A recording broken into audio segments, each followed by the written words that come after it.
بەناوی خوای گەورە سڵاوتان لەبێت بینێرانی بەڕێز و خۆشەویست ماوەی 7 ساڵە حکوومەت هێرێم پرۆژە یاسای بودجەی نەناردۆتە پەرلەمانی کوردستان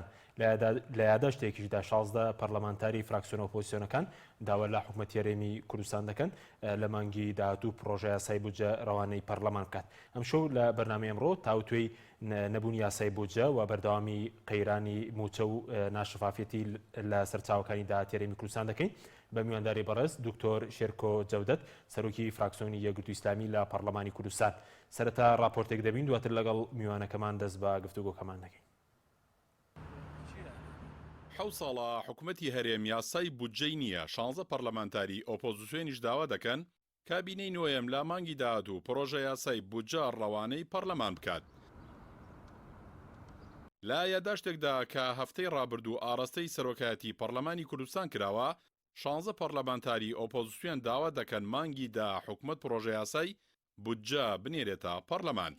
بە پێی بڕگەی یەکەمی مادەی 98 پەیڕەوی نێوخۆی پەرلەمانی کوردستان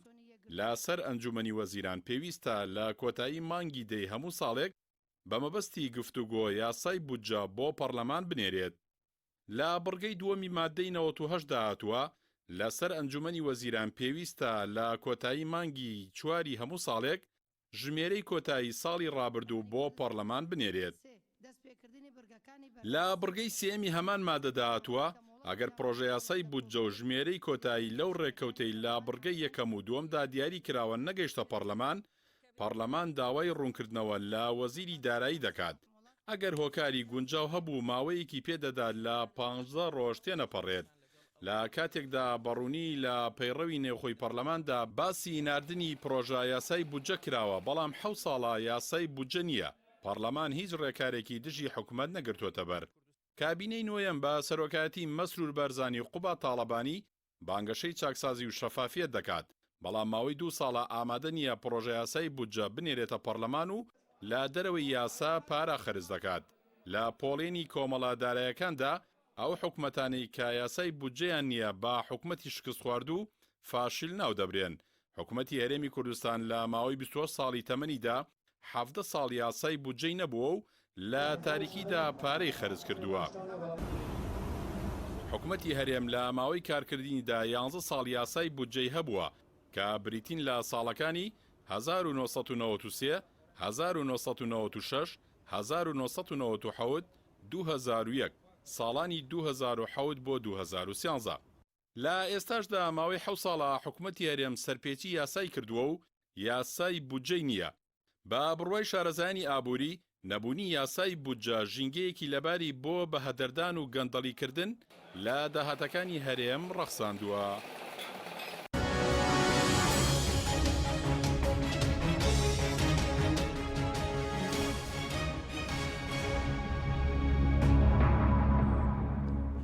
جارێکتر سڵاوتان لەبێت بینێرانی بەڕێز. دکتۆر شێرکۆ زۆر سوپاس بۆ بەشداریتان لە بەرنامەکەماندا. بەرلەوەی کە بچینە سەر مەسەلەی نەبوونی یاسای بودجە، ئەگەر لە مەسەلەی موچەوە دەست پێ بکەین ئەو زانیارانی کە لای ئێوە هەن، هیچ دەنگ و باسێک هەیە بۆ دەستپێکردنەوەی دابشکردنی موچەی مانگی چوار؟ بەناوی خۆی گەورە مهرەبان، سڵاو بۆ جەنابتان و بۆ بینەرانی کەناڵی ئاسمانی پێیان. زۆر سوپاس. بەڵێ دەنگ و باس هەیە، بەڵام ئێمە ڕاستەکەی چونکە متمانەمان بە بڕیارەکانی حکوومەت بە زانیارەکانی حکوومەت نییە، لەبەرەوە ناوێرین بڵین لە سێشەمەوە موچە دابەشەکرێ بە پێی و هەواڵانی کە هەیە و دەستمان کەوتووە لە تیری بە دوواداچوونەکان، چونکە بەڕاستی جێی متمانە نییە و ئەوەش مەسئولیەتە کاتێک کە بابەتی دابشکردنی موچە ڕائەگەیەنرێ بۆ فەرمانبەرانی هەرێمی کوردستان. بەڵام ئەو هەواڵانەی کە دەستمان کەوتووە باس لەوەکەن کە لە سێشەمەوە موچە خۆرانی هەرێمی کوردستان دەست پێ بکات ئینشاءڵڵا. باڵە ئەی لێبڕینەکە کاک دکتۆر بۆ بە پێ و بەداچوونانی کێوە کردوتانە لێبڕینی موچە و لە سەدا 21 کە حکوومەت پێشتر بەڵێندا بۆ 1 مانگ بێ، بەڵام 2 مانگ بڵێن 2 مانگی ڕابردوو شەر پەیڕەوی کرد. ئەم جارەش لێبڕینەکە هەر بەرداوام دەبێت؟ بەڵێ لێبڕینەکە کە لە 21 بەداخەوە کە بڕیارێکی نایاساییە بە هەموو شێوەیەک، چونکە نەهاتۆتە پەرلەمان، نە پەرلەمان پشتیوانی لێەکان، نە پەرلەمان ئاگای لێتی. ئەم بڕیارە نایاساییە لە دوومانگی ڕابردووە بە شێوەی بڕینی لە 121 لە کۆی موچەی ئەو فەرمانبەرە ئەبڕدرا. بەڵام بۆ ئەم مانگە بە تەمان فێڵێکی تازە بکەن کە ئەیانەوێت تێشی پەڕێنن، بەڵام ئێمە لێرەوە ڕائەگەێنین و فەزەحیان ئەەکەین بەوەی کە ئەو لە 120 کە ئەیانەی وابی بڕن کە لە موچەی بنەڕەتیبی بڕن و دواتریش لە دەرماڵەکان تەعاان موچە بریتە لە بنەڕەتی و لە دەرماڵە لە موچەی بنەڕەتی لە 121 ببڕن و دواتریش بە پێی یاسای چاکسازی کە خۆیان دەریان کرد دەرماڵەکان دەستکاری کرێواتە بە دوو شێوە لە موچەی فەرمانبەران ئەبڕن ئەم مانگە بەشێکی لە دەرماڵە و بەشێکی لە 121 بنەڕەتی کە لە مانگی ڕابردوو وانە بوو لەگەڵ مانگی پێشتریا کە لە کۆی موچەکە لە 121 ئەبڕدرا کە ئەوەش بەڕاستی دیسانەوە مخالفێکی تری ناو مخالفە یاسایەکەیە کە بریتە لە بڕینی لە 121 موچەی موچەخۆرانی هەرێمی کوردستان. باشە بەس کاگتۆرە مزانێرە تازەیە ینی ئێستا بێزگەلەوەی کەوت لە 121 کە دەبڕن بۆ مانگە ئەی چەند پێشبینی دەکەن چەند لە دەرماڵەکانیش ببڕن و ئێوە کە دەڵێن ڕوبەڕووی دەبنەوە چۆن ڕوبەڕووی دەبنەوە ئەگەر ئەم مانگە حکومەت دەمە جێبەجێ بکات؟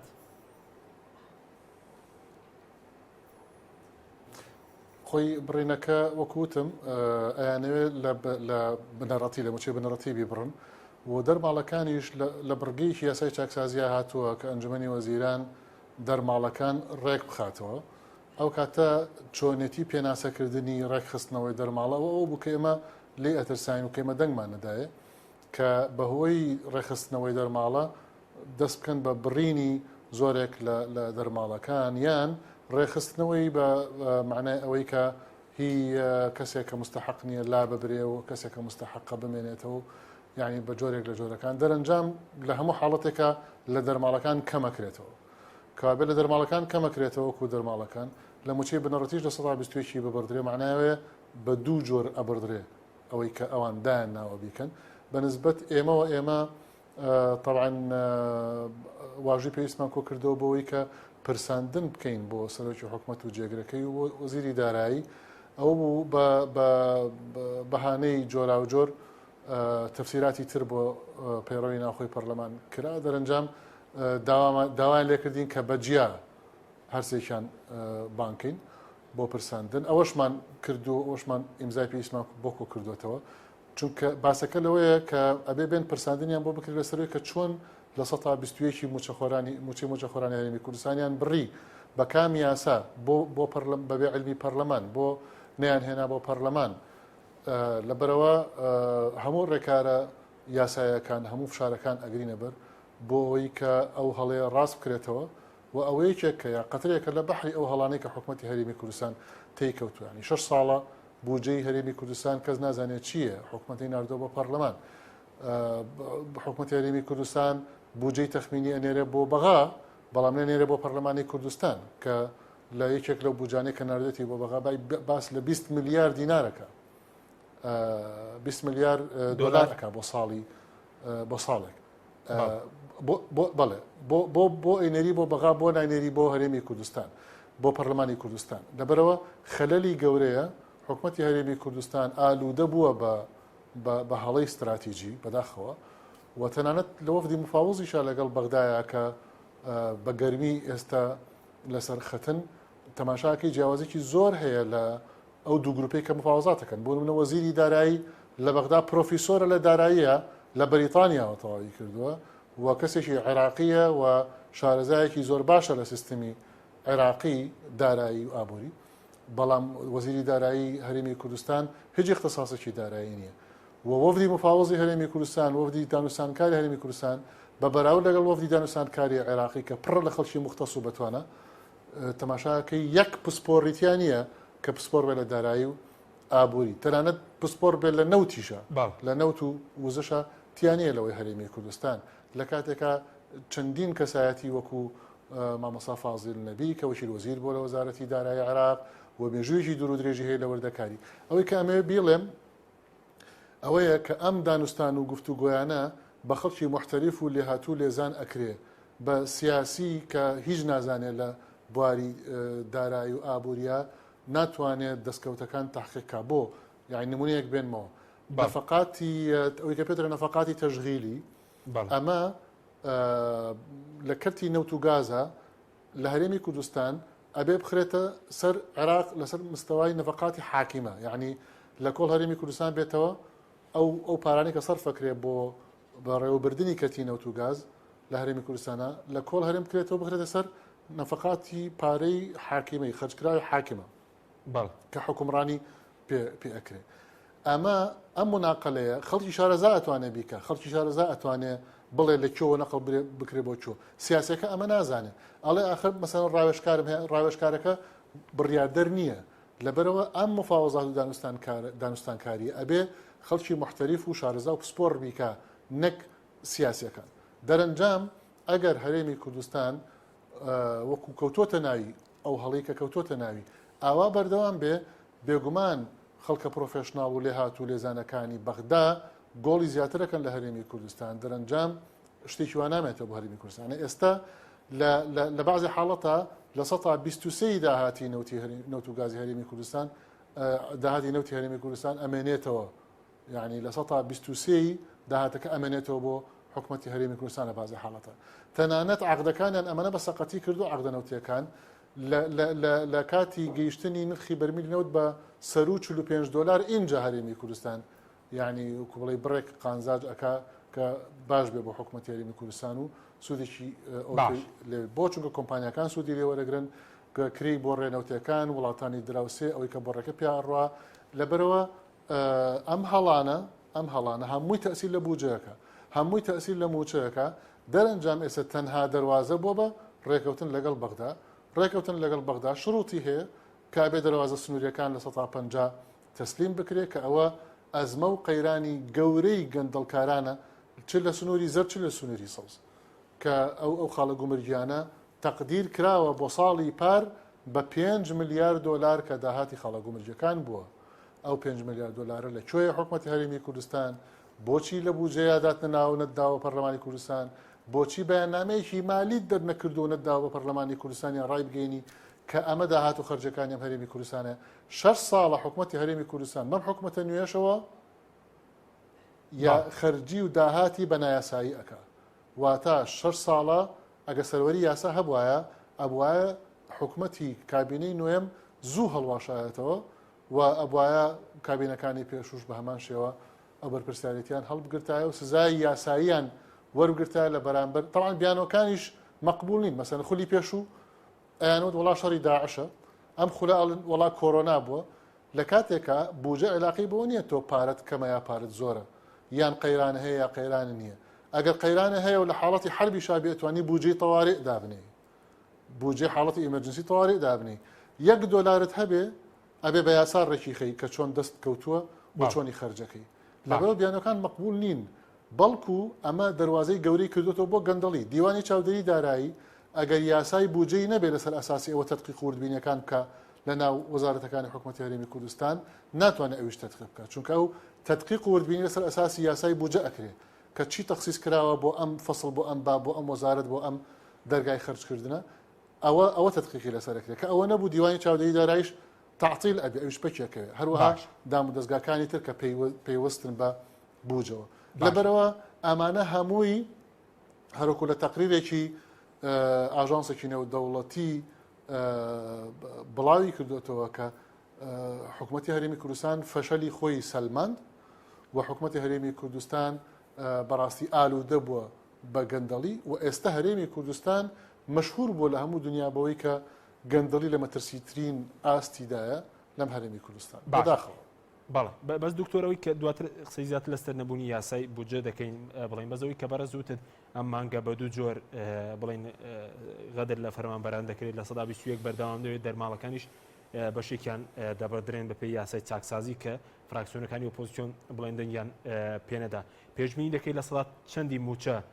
بە کۆی گشتی لە مانگە ببڕن؟ ئەو پێشبینیە ئاسان نییە چونکە ئەتیما دەکاتە سەرەوەی کە دەرماڵەکان چی لێ ئەەکەن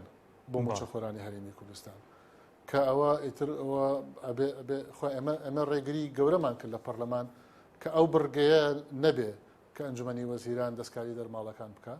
بەڵام دیارە خۆیان بە زۆرینەتیان پەڕان و ئەوانشی کە دەنگیان ناوە بەو زۆرینەیە ئەوە تا ئێستا مارانگازی ئەو دەنگدانە ئەبن کە ئاوا دەستکاری موچەکانیان ئەکرێ. طبعا مەسلەی ئەوەی کە ئەڵێ ئەم دەستکاریکردنی لە 121ەکە بەهانەکەی ئەوەیە کە پارە نییە. ئێمە ئاگادارین کە زۆر دەمێکە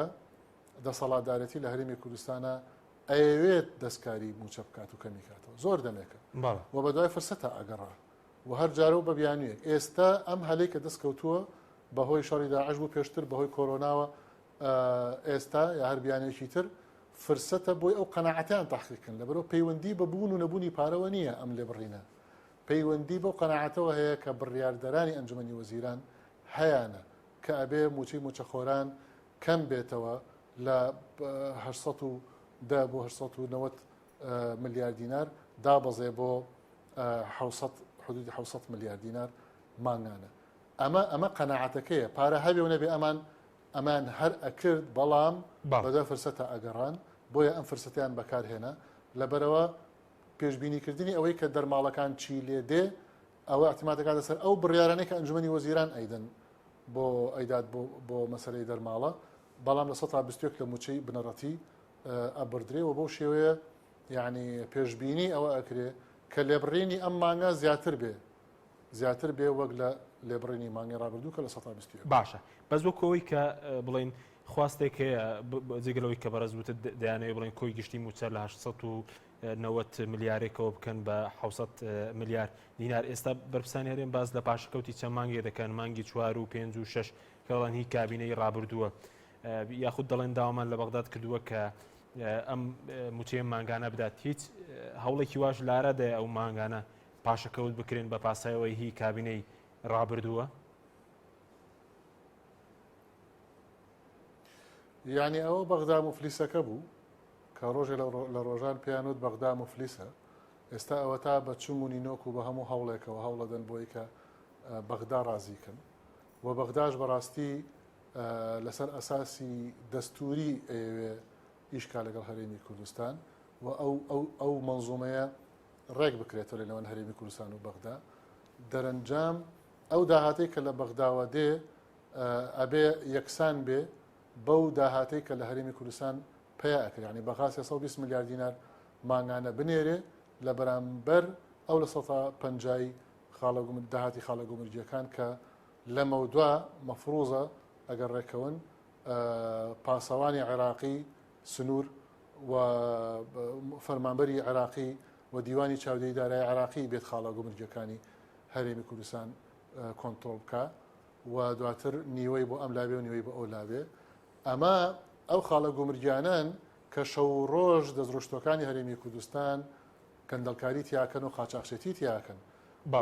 و هەرچی سەرپێچی یاساییە لەو خاڵە گومرجیانەوە ئەیکەن و بە مەلاین دۆلار زەرر ئەدەن لە داهاتی گشتی ئەو هەرێمی کوردستانە بەهۆی دەستڕۆشتنیان کە بەداخەوە لە زۆنی سەوز و زۆنی زرد بە ئاشکرا دیارە. دەبەرەوە ڕێکەوتن تەنها دەواازەیە ئێستا لە نێوان هەرێم و بەغدا بۆ چارەسەرەکان بەڵام بە پێشببینی من ئەم ڕێکەوتن ئاسان نییە گەرچی هەواڵەکان ئەڵێ نزیک بووینێتەوە لە ڕێکەوتن نزیک بووینێتەوە لە ڕێکەوتن بۆ ئاسان نییە چونکە کەرتی نەوت لە هەرێمی کوردستانە کەرتێکی فرۆشراوە 57 بلۆکی نەوتی تا 25 بۆ 30 ساڵی داهاتوو فرۆشراوە. ئەمە کە فرۆشراوە تۆ چۆن تەسلیمی کەسێکی تریەکە یا تەسلیمی لایەنێکی تریەکەی عقودی 50 ساڵە عقدی 50 ساڵە لەگەڵ تورکیا کراوە کە بەشێکی ڕەهەندی دارایی و ئابووری و نەوت و ئەوانەی هەیە لەگەڵ ڕەهەندی ئەمنی و عسکەری و ئەمانە. باشە ئەمە کابێ بڕیار لەسەر سەرۆت و سامان و داهات و خەرجی هەرێمی کوردستان بەدەست دەسەڵاتدارەتی هەرێمی کوردستانەوە نەماوە. جا چۆن ڕێکەوتن ئەکرێ لەگەڵ بەغدایە و چۆن تەسلیمی بەغا ئەکرێ لەبەرەوە بەڕاستی کێشەی گەورە لە بەردەمی ڕێکەوتنەکان هەیە. ئیعلام و هەواڵەکانی ئەوان وای پیشانەدەن کە هیچی وای نەماوە بەڵام لە ڕاستیە گرفتی گەورە لە ئارایە سەفقاتی ژێربەژێر زۆر کراوە دەرەنجام هەمووی ئەبنە گرێ لە بەردەمی ئەو ڕێکەوتنە. باشە بەس دکتۆر وەکۆی کە بەڕێز وتت پەرلەمان بڵین حکوومەت هەرێم بڵین 6 ساڵ بۆ 7 ساڵ یاسای بودجەی نییە و نەی نردوتە پەرلەمان بەڵام یاسای بودجەی بڵێن پرۆژه یاسای بودجەی تەخمین کراوی نردووە بۆ بەغداد ئەگەر نردوێتی بڵێن 2019 داهاتێرەی بە چەند خەمڵاندووە کە بۆ پەرلەمانی کوردستانی نردووە بەڵام بۆ بەغدادی نردووە. داهاتی هەرێمی کوردستان بە 20 ملیار دۆلار خەمڵێراوە لەو بودجە ڕەشنووسی یا لەو ڕەشنووسی بودجەیی کە نردویانە بۆ بەغا بۆ وەکو ڕەشنووسێک لە 2019 دەرەنجام پرسیارەکە لێرە ئەوەیە ئەی تۆ بۆ نایدەی بە پەرلەمانی کوردستان چونکە ئەزانی پەرلەمانی کوردستان تەتقیق وردبینی پێویستی بۆکە چونکە ئەزانی پەرلەمانی کوردستان دوای کەم و کورتی و گەندەڵکاریەکەی ئەکەوێت چونکە ئەزانی لە فەزەحبوونی بڕگەکان و ئەبواب و فەسڵ و مادەکانی بودجەی هەرێمی کوردستان چەندین سەغەرات و چەندین گەندەڵی گەورەی مەسئولین و دامۆدەستگاکانی تیا کەشف ئەبێ هی ئەم ساڵ و هی ساڵانی ڕابردوو تەنانەت راپۆرتی ئینفاقی فعلیش بڵاو ناکردناشیدن بە پەرلەمان راپۆرتی ئینفاقی ڕاستەقینە خەرجی ڕاستەقینە بریتیە لەوەی کە تۆ پار چەندە سەرف کردووە ئەمە علاقەی بەوە نییە داهات و خەرجیت چەنە ئەمە علاقەی بەوە هەیە کە پار چەندە سەرف کردووە ێ باشە پار چەندە سەرف کردووە پێرا چەندە سەرف کردووە ئەم راپۆرتە بۆ نادەی بە پەرلەمانی کوردستان کە ئێمە لە چەندین کۆبوونەوەی داخراوە لە چەندین منازەرە و دیبیت و ڕوبەڕووبوونەوەیە بەرەو ڕوویان وەستاوینێتەوە کاکە ئەمە حکومڕانی وانابێ لە وڵاتە پێشکەوتۆکانە لەسەر نەبوونی یاسای بودجە لە ساڵێکە حکوومەت هەڵەوەشێنەوە بۆ چونکە ئیشی سەرەکی حکوومەت ڕێخستنی بودجەی ئەو وڵاتەیە یا ئەو هەرێمەیە کە بودجەت نەبوو یعنی حکوومەتیشت نییە یعنی حکوومەتیشت نییە و ئەگەر حکوومەتی هەرێم ئاوا بەردەوام بێ ئەو کاتە بریتێ بێ لە حکوومەتێکی نایاسایی یا حکوومەتێکی سەرپێچی کاری ڕاستەقینە بۆ یاسا کە بەداخەوە مەسەلەی سەروەری یاسا لە قەیرانە لەم هەرێمی کوردستانە ئەژینا دەمێ بۆم حکوومەتی هەرێمی کوردستان باشە بەس کاک دکتۆر ئەوەی کە بەڕێز دەڵێ ئەو بڵێن خەمڵاندنە 20 ملیار دۆلار بۆ 2019 یا 20 بڵێن ئەوەی کە بۆ بەغداد نردوێنە ئەوە لە کاتی دانوستانەکانیان و سەرەتای بڵێن ڕێکەوتنەکانیان بۆ ئەم جارە لە بینی 2019 بێداەتی 2020 نردبوویان بۆ بەغدا وەکو ڕەشنووس وەکو ڕەشنووسی تەخمینی طبعاً بەغدا واقعی وڕما بوو کە ئەمە مەبلەغە زۆرە چۆنە و چیە طبعاً مشکلەکەوەیەوە نەبێ بەغدا شامی شەریف بێ بەغداش کەم و کوردی زۆرە و خاڵە سنووریەکانی ناوچەکانی تری عراق لە قەیرانی گەورەیا بوون بەڵام وا خەریکن ئەوان وردە لە شەفافێتی نەوت لە پێش ئێمەون لە کۆنتترۆلی خاڵە سنووریەکانەوە کەوتنەوە پێش ئێمە لە چەندین خاڵی ترا بەغدا پێش هەرێمی کوردستان کەوت لە شەفافێت و لە لێپرسینەوە و لە زۆر شت لە کاتێکە هەرێمی کوردستان بەغدا لە سەرەتاوە تەمەنایە کرد یا چاوی لە هەرێمی کوردستان ئەکرد یا تەمەنایە کرد و هەرێمی کوردستانی لەبێ بەڵام چەق بەستویی دۆخی حکومڕانی لە هەرێمی کوردستانە وە تێکشکانی وای کرد کەەوە بەغدا لە چەند هەنگاوێکە بەجددی پێش هەرێمی کوردستان بکەوێ و هەرێمی کوردستان دوا بکەوێ و دەرەنجام ئێستا زەعیف لەگەڵ بەقوتە تا ڕادێکی زۆر زەعیف لەگەڵ بەقوە تا دانوستانەکە باشە بەس دکتۆر ئەوەی کە سەرۆکی پێشووی لیژنەی داراییش دکتۆر عیزەت خوێندنەوەیکی ئیشیکارێکی کردبوو بۆ داهاتی هەرێمی کوردستان لە 2019 و باز لەو دەکە کە تەنیا 6 ملیار دۆلار بۆ موچە خەرج کراوە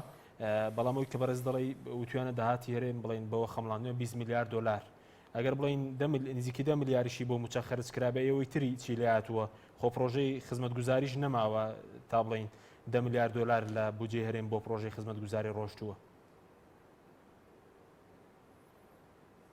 لەبەر ئەوەیە راپۆرتی خەرجی ڕاستەقینە بۆ ساڵانی ڕابردوو کەشف ناکەن چونکە ئەوە بەراورد ئەکرێت لەگەڵ راپۆرتی دارایی و داهاتە دەرەنجام دەرەکەوێت تۆ 6 ملیار دینار خەرج کردو بۆ موچە 6 ملیار دلار لەولاوە 10 ملیار دینار 6 ملیار دلار خەرج کردو بۆ موچە 10 ملیار دلار دەستکەوتووە ئەیکوا تەفسیری 4 ملیارەکەی تری ئەوەیە سیستمی بودجە ئەوەیە لێپرسینەوە و محاسبە کە ئەمان هەمیشە لێ ڕاکەن بانگهێشتیانەکەی بۆ پەرلەمان بۆ پرساندن نایەن بانگهێشتیانەکەی بۆ لێپرسینەوە نایەن بۆ لەبەرەوەی کە بە زەبری هێز حکومەکەن بۆیە بێمنەتن ئەسڵی کێشە و قەیرانەکان خۆی ئەلەوەیە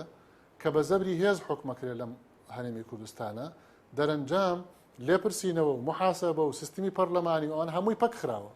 هەمویان پەک خستووە کاری خۆیان ناکەن وەکو پێویست نە حکوومەت کاری خۆیەکە وەکو پێویست نە پەرلەمان کاری خۆیەکە وەکو پێویست نە سەڵتەی قەزاییش کاری خۆیەکە وەکو پێویست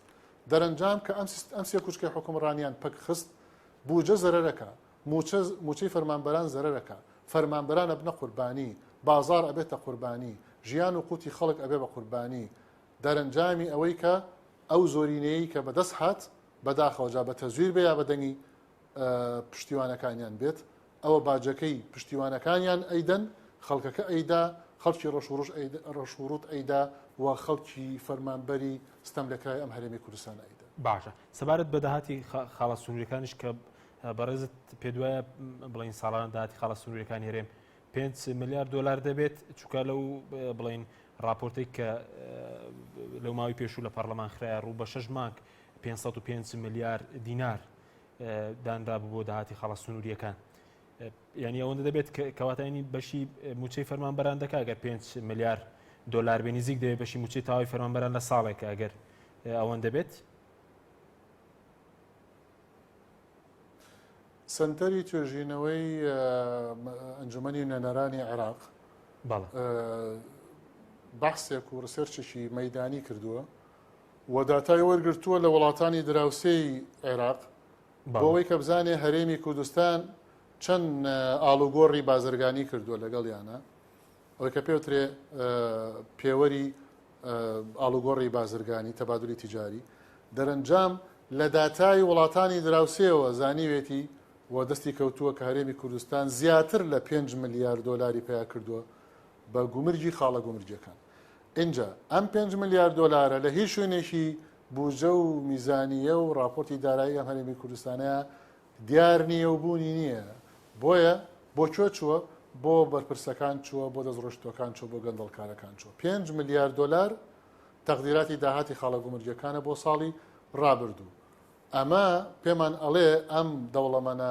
هەڵتۆقیوانە بە خێرایی لەم هەرێمی کوردستانە لەکوێوە ئەمانیان هێنا طبعاً بەشێکی سەرکی لە خاڵە گومرجەکان باشە بە سەبارەت بۆی کەوتت بڵێنەوە شاندەی کە پێکاتووە شان داوستانکاری هەرێمی کوردستان خەڵکی پسپۆریان لەگەڵ نییە چ لە بواری دارایی چی لە بواری نەوت هیچ پرسوڕاوێژێکیان بێەوە نەکردو وەکو لیژنەی دارایی پەرلەمانی کوردستان و لیژنەی سامانە سروشتەکانیش کە بەڕێزت لە لەو دوو لیژنەدا ئەندامی هیچ پرسوڕاوێژێک نەبوو لەم ڕۆوە نەخێر تەنانەت پرسوڕاوێژیان بە سەرۆکایەتی پەرلەمانیش نەکردووە یعنی مەسلەی حکوومەت کە پرسوڕاوێژ بکا بە پەرلەمان حکوومەتی هەرێم پەرلەمانی وەلاخستووە حکوومەتی هەرێم پەرلەمانی وەلاخستووە کە پەرلەمانی وەلاخستووە لەبەرم هۆکارانەیە یەکەم ئامادە نییە لێپرسینەوەی پەرلەمانی بۆ بکرێت حکوومەتی هەرێم ئامادە نییە وردبینی پەرلەمانی بۆ بکرێت لە ڕێی دیوانی چاودێری داراییەوە ئامادە نییە لێپێچینەوەی یاسایی بکرێت لە مەلەفاتی گەندەڵیەکانی لە ڕێی دەستەی نەزاهەوە دەستەی دەستپاکیەوە لەبەر ئەم هۆکارانەیە کە یعنی ئەم سیستمانی پەک خستووە حکوومەت بەچی بۆ بێمنەتی کە لەبەری ئەڕوا بۆ لەبەرەوەی کە بە زەبری هێز حکومەکە نەک بەوەی کە بە سیستم حکومکە ئەجینا بەقووەتر ئەبوو حکوومەتی هەرێمی کوردستان ئەگەر ئەمانە هەمووی لە پەرلەمانە باسکرایە بەهێزتر ئەبوو کاتێککە لە پەرلەمانە تاوتوێ بکرایە و بەقووەتر و چاکتر یاسای بۆ دەرکرایە و دەرەنجام زوو بچوایەتە خزمەتی فەرمانبەرانی هەرێمی کوردستان حلولی تر هەبوو کە بە پرۆژە ئێمە زیاتر لە 500 ئەیفۆر پرۆژەمان داونەتێک کە ئەمە حەلی تر هەیە وەک لە بڕین وەک لە هێرشبردن بۆ موچەی موچەخۆرانی هەرێمی کوردستان حەل و چارەسەر زۆرە لە کەرتی نەوت و گازە لە دەستکاریکردن و ڕاستکردنەوەی عەقد و گرێبەستنەوتیەکانە لە کۆنتڕۆلکردنی خاڵە سنووریەکانە لە شەفافکردنی داهات و خەرجیەکانە لە وەبەرهێنان لە کەرتی کشت و کاڵە لە وەبەرهێنان لە کەرتی گەشتیاریە یعنی دنیایەک دەواازەی تر هەیە کە ئەتوانی فریای دۆخی هەرێمی کوردستانی پێ بکەی بەڵام لەبەر ئەم هۆکارانە نەیانتوانیوە بیکەن یەکەم ئالوودەبوونیان بە گەندەڵی بڕیاردەرەکان دووهەم نەزانینیان بە هەندێک لەو چارەسەرانی کە فەنین کە وردەکارین بەڵام چارەسەرن و ئێستا عێراق لەوەیە زۆر پێشی هەرێمی کوردستانی یاوەتەوە. سێ ڕێگریکردنی گەندەڵکاران و دەستڕۆیشتووە گەندەڵەکان کە لە پێگە و مووقعی حساس و گرنگان بۆ ئەوەی کە ئەم چاکسازیانە نێتە دی. من لێرەوە معلومەیەک هەیە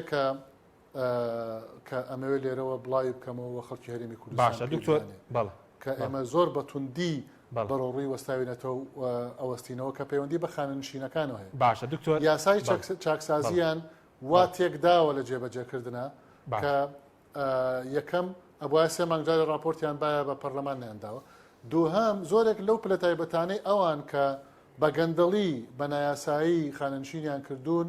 ئێستا هاتوونەتەوە کە یاسای چاکسازی داوای پێداچوونەوەیان لێکە هاتوونەتەوە بە نامە و نووسراوی ڕێکخراوەکانی کۆمەلگەی مەدەنی خزمەت بۆ خۆیان حسابەکەن. سەیری ئەو زوڵمە گەورەیە بەرامبەر بە خانەنشینێک کە 30-40 ساڵ خزمەتی هەیە و تەمەنێکی 60-70 ساڵ خانەنشینی کردو و ماگانە موچەی لێ بڕێکی لە موچەکەی لێ بڕاوە لەگەڵ کەسێک ترا کە بە نووسراوێکی ڕێکخراوی کۆمەلگەی مەدەنیەت بە پلەی تایبەت خانەنشین ئەبێ بۆی خزمەتەکەی بۆ بەرز بێتەوە. لەبەر ئەوە یاسای چاکسازیشیان تێکدا لە جێبەجێکردنە و هەموو یاسا و بڕیارێکی تر ئاوا تێژی ئەدەن و ئەوەی 120ەکەشمان باس کرد بۆ چونکە گەندەڵەکە ینی ئاڵوواڵا بووە وابەستە بوو بە جومگەکانی حکومڕانی دەرەنجام هەر یاسایەک دەرکەی هەر چاکسازیەک بکەی لە شوێنێک لە شوێنەکانە ڕێگری لێ ئەکرێ و پەک ئەخرێ و ئەوەی کە گەندەڵکاران ئەیانەوێ ئەوەیەتە دی و ئەوەش چەق بەستووی حکومڕانی و فەشەلی حکومڕانی ئەسەل بێنێت. ئەم حکومڕانیە فەشەلی هێناوە تووشی پەرکەم بووە، تووشی پەرکەمی ئیداری و دارایی و ئابووری و سیاسیش بووە. تووشی سەرع بووە، تووشی سەرع و نەوبەی کارەبایی بووە چونکە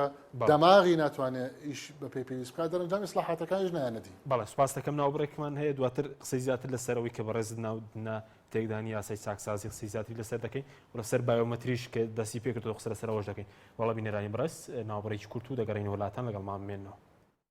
تۆپ ئارت تاکە بریکاری تۆڕی میدیایی کۆمەڵ بۆ دروستکردن و بڵاوکردنەوەی ڕێکلام.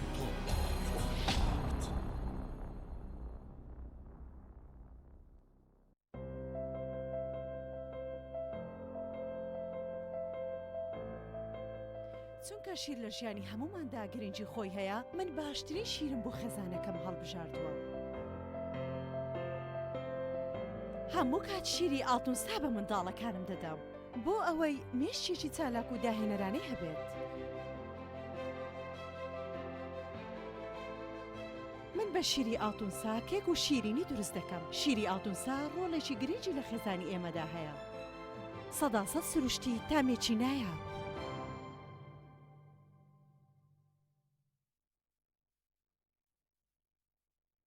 ئایا تا ئێستا کێشەی کارەبات هەیە؟ بێزار بوویت لە کێشەی کەمی کارەبا و بڕانی بەردەوامی؟ بە دوای کارەبایەکی بەردەوام و بێکێشە و تێچووی کەمدا دەگەڕێیت؟ ئەوە فانسی پاوەر سەرجەمە و کێشانەی بۆ چارەسەر کردویت بە دانانی سیستەمی سۆلار و وەرگرتنی وزە لە خۆرەوە بە بەکارهێنانی باشترین مەوادی ستانداردی جیهانی کە سەرجەمیان گرنتی چەندین ساڵیان لەگەڵدایە. بە سەرپەرشتی ئەندازیار و ستافی شارەزا و بازمون کارەکان جێبەجێ دەکرێن. ئەم سیستەمە دوورە لە تێکچوون و هیچ تێچوویەکی ڕۆژانەی نییە. هەروەها بە دۆستی ژینگە ناسراوە و ژینگە لە پیسبوون دەپارێزێت. فانسی پاوەر بۆ داهاتوویەکی ڕووناکتر. ناونیشان سلێمانی، شەقامی مامۆستایان، نزیک شەقامی قەنات، تەلاری جاسەنە. 0 153 85 85. ئەم قڕاناوی چالاکە حەزی لە چپسێکی چاکە بۆیانینی لای تاکە زۆر تەندروستە و زۆر پاکە. ئەم چەشناوی باریە حەزی لە چپسی نینیە نینی تامی سروشتیە هیچ چپسێک وەک ئەو نییە. هەر جوانیش کوڕێکی جوانە حەزی لە ئاهەنگێرانە لە یادی لەدایک بوونەکەی چپسی نینی بوو هەڵبژار دەکەی. نینی هاوڕێی مناڵانە تامی خۆشە و بێزیانە بۆ و ڕەنگی هەمە جۆرە شێوە و قەبارەی زۆرە. گوشاری نینی تامێکی لە یاد نەکراو. برنجێک بخۆن کە دڵنیابن لەسەر چاوەکەی چونکە تەندروستیتان لە هەموو شتێک گرنگترە. برنجی سروشتی شیمال باشترین جۆری برنج لە تەواوی دنیا، ئەویش بەهۆی ئەوەی لە خاکێکی بەپیت و جەوێکی شێدار و باراناوی شیمالی ئێراندا دەڕوێت. برنجێکی سروشتیە و هیچ مادەیەکی کیمیایی و حافزەی تێکەڵ نییە و هیچ زیانێکی بۆ سەلامەتی و تەندروستی و قەڵەوی نییە. بگرە زۆریش بەسوودە. پێکاتە و ڤیتامینەکانی برنجی سروشتی شیمال پرۆتین، ئاو، ڤیتامین ئی، کالیسیۆم، ئاسن، مەگنیسیۆم، مەنگەنیز، پۆتاسیۆم، ڤیتامین B1، B2، B3، B5، B6 واتە ئەم برنجی کارگەکان نییە خاڵی بێت لە ڤیتامین، بەڵکو و چڵتوکە و خۆمان کڕی دەکەین. شێوازی لێنانی لەگەڵدایە. بۆ دەستکەوتنی برنجی سروشتی شیمال پەیوەندی بکەن بە 0970 353 27 27 هەر کات تاقیتان کردەوە خۆتان بڵاوی دەکەنەوە.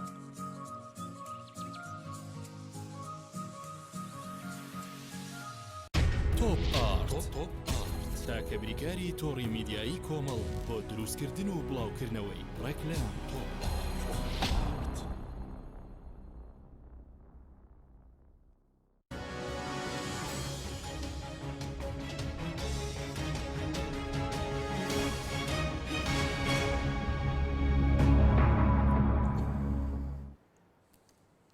جارێکتر سڵاوتان لەبێت بینێرانی بەڕێز. کاک دکتۆر پێش ناوبڕەکە کەمێک باس لەوە کرد کە یاسای چاکسازیشیان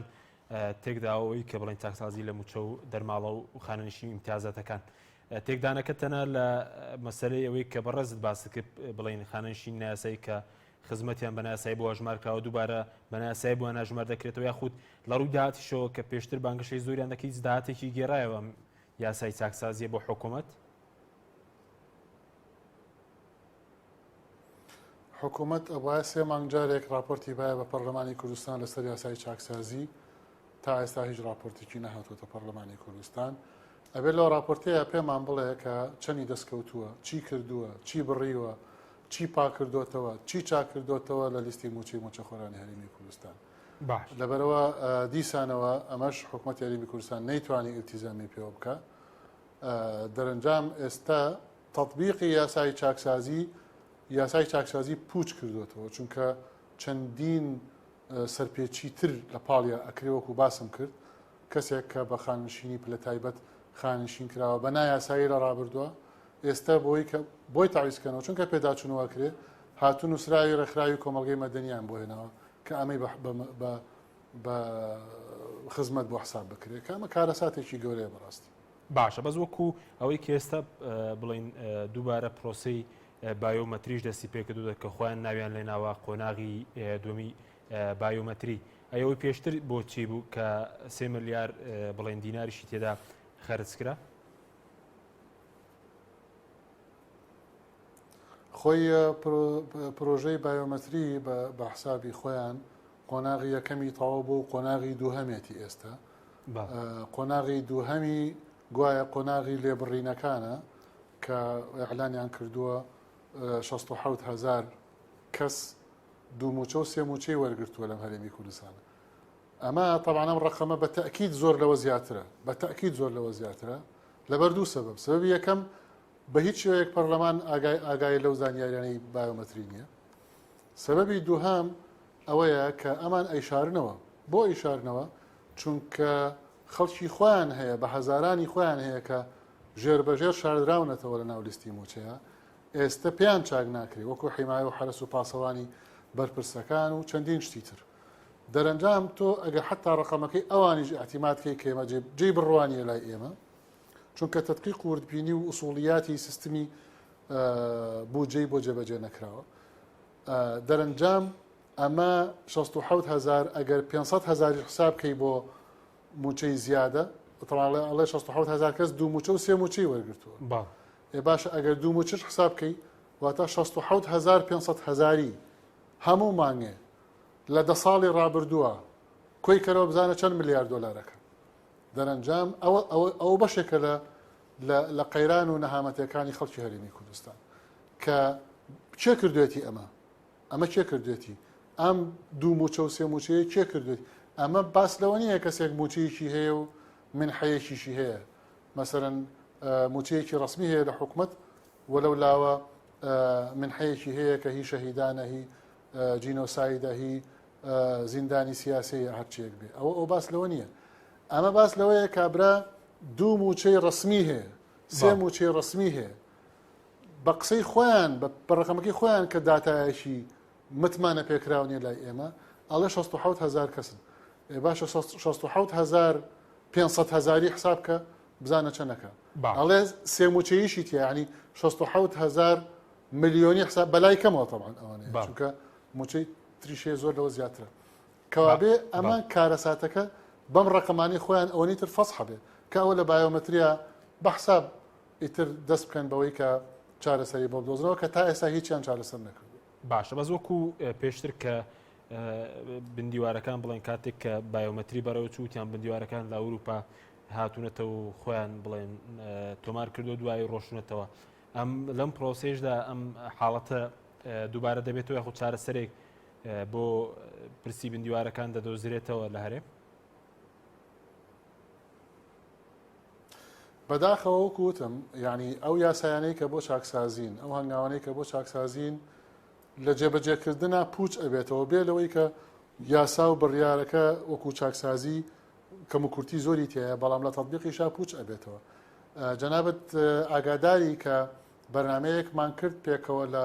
ماوەی ڕابردووە ئەوەم تیا ڕاگەیاند کە بە هەزارانی خەڵکی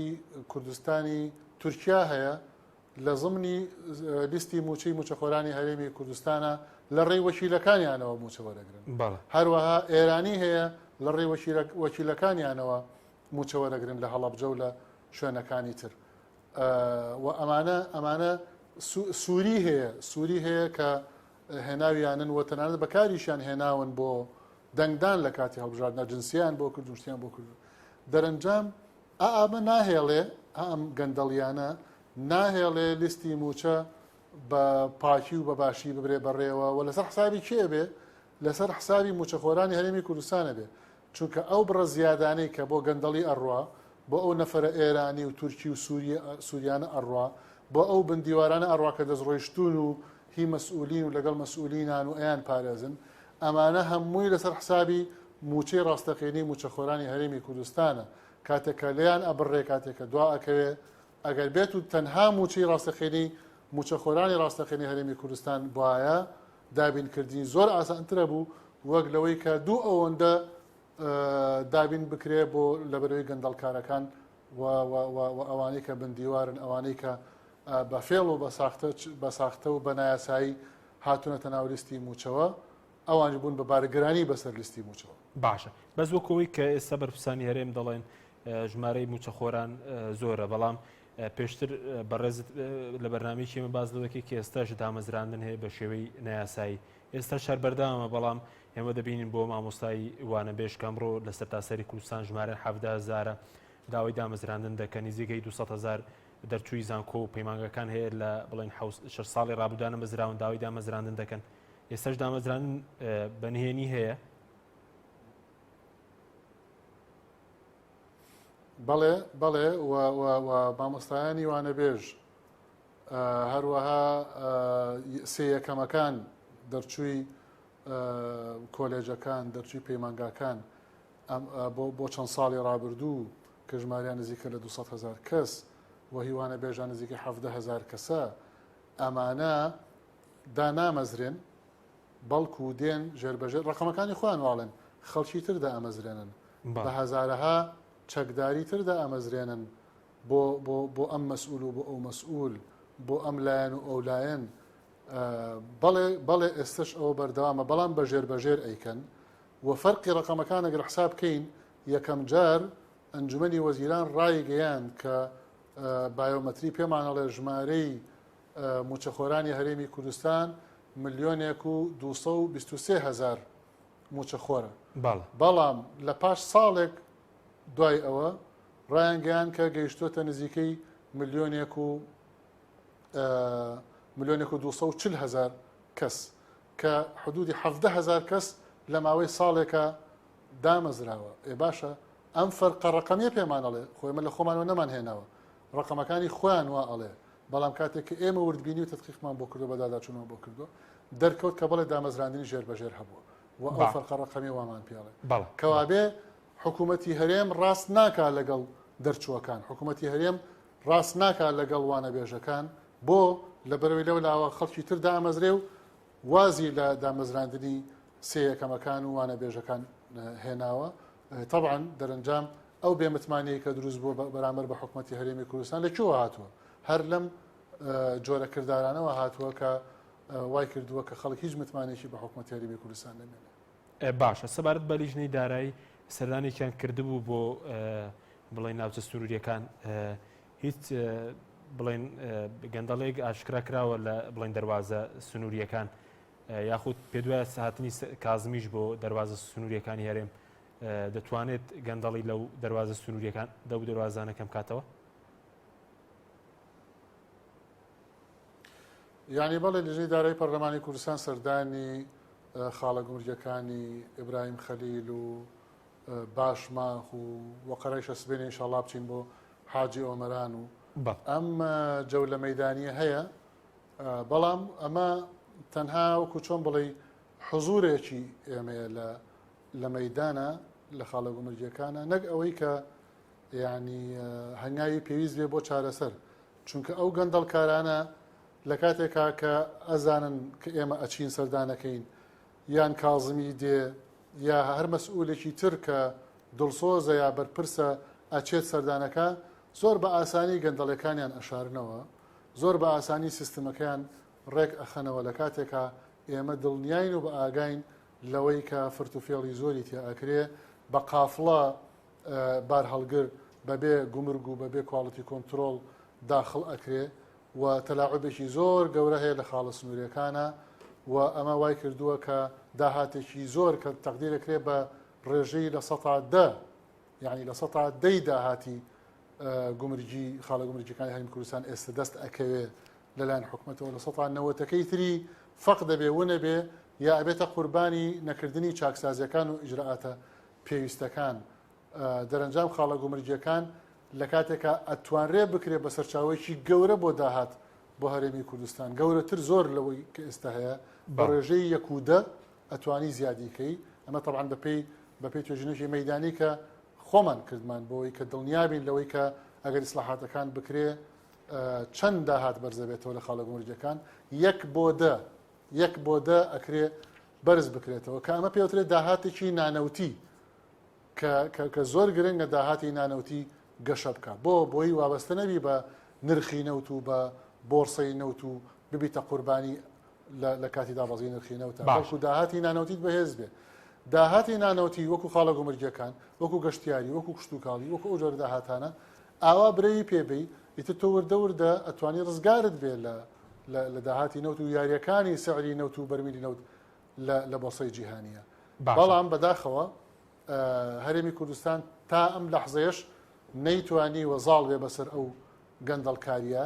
دەرەنجام خەڵک بۆتە قوربانی ئەوە ژیان و مقدراتی خەڵک لە حاڵەتی تەهلوکەیە ئەوە تا خەڵک وای لێ هاتووە پەنابا بۆ کازمی کە سەرۆک وەزیرانی عێراقە و ئەو بە فریادڕەسی هەرێمی کوردستان ئەزانێ لە کاتێکە ئەم هەموو بەرپرس و بڕیاردەرە هەیە لەم هەرێمی کوردستانە خەڵک بێمتمانە بۆ بەرامبەریان بەڵام کاتێکە کازمی دێتە شەقام خەڵک پێشوازی لێکە کەەوە بەڕاستی جێی سەرسوورمانە و پرسیارێکی گەورەیە بە ناوچەوانی بڕیاردەرەکانی هەرێمی کوردستان. باشە دوا پرسیارم زۆر بە کوردی کاگتۆر سەبارەت بە پرساندنی سەرۆکی حکوومەت و جێگرەکەی و وەزیری دارایی ئێستا پێشتر باز دۆکە کە واژۆیەک ماوە بەتابەت بۆ سەرۆکی حکوومەت 22 واژۆتان بڵێن کۆکردوێتەوە ئێستا کێ ئامادەنیە واژۆی بکاتەوە کە پێشتر 24 واژۆتان کۆکردبەوە وەکو فراکسیۆنەکانی ئۆپۆزیسیۆن؟ بەڵێ ئێستا ئەو واژوانەی کە پێویستە بۆ پرساندنی وەزیری دارایی بەجیا تەواو بووە ژمارە پێویست دابین کراوە کە 23 واژووە و هەروەها بۆ جێگری سەرۆکی حکوومەت کە 23 واژووە دابین کراوە بۆ سەرۆکی حکوومەت 22 واژووە 1 واژوو ماوە یەکێک لەو بەڕێزانەی کە جاری پێشوو واژووی کردووە ئەم جارە هێشتا واژووی نەکردو ئەڵێ لەسەرم بۆ سندیارە فشاری لەسرە و چەند واژوویەکی تر بە فشار پاشەکشیان پێکرا بۆ پرساندنی سەرۆکی حکوومەت و جێگر و وەزیری دارایی بەڵام چەند پەرلەمانتارێکی تریش هاتنە ناو لیستەکە حاصل ئێستا تەنها یەک واژووماوە بۆی کە پرساندن بۆ سەرۆکی حکوومەتیش بکرێ و بۆ جێگری سەرۆکی حکوومەت و بۆ وەزیری دارایی واژووی پێویست کۆکراوەتەوە و ئەمانەوەیە هەرسێکی پێکەوە پێشکەشی سەرۆکاتی پەرلەمان بکەین واتە سێ داوای پرساندنی جیا بەڵام لە یەک کاتە پێشکەش بکرێ بۆی کە وا تەسەور نەکرێمە استهدافی لایەنێکە و مزایداتی سیاسی نەخێر ئەمە پرۆسەیەکی یاسایی پەرلەمانی ئوسولیە بەرامبەر بەو هەموو خەرق و بەو هەموو گەندەڵی کە ئەنجام ئەدرێ لەم هەرێمی کوردستانە بۆیە ئەرکی پەرلەمانەکە ئەو پرساندنە بکە. بەڵێ سوپاس دەکەم زۆر سوپاس بۆ ڕێز دکتۆر شێرکۆ جەودەت سەرۆکی فراکسیۆنی یەکگرتووی ئیسلامی لە پەرلەمانی کوردستان مادومان کرد سوپاس بۆ ئامادەبوونت سوپاس بۆ بینەرانی بەڕێز سوپاس بۆ کارام تا بەرنامێکی دیکە خواتان لەگەڵ.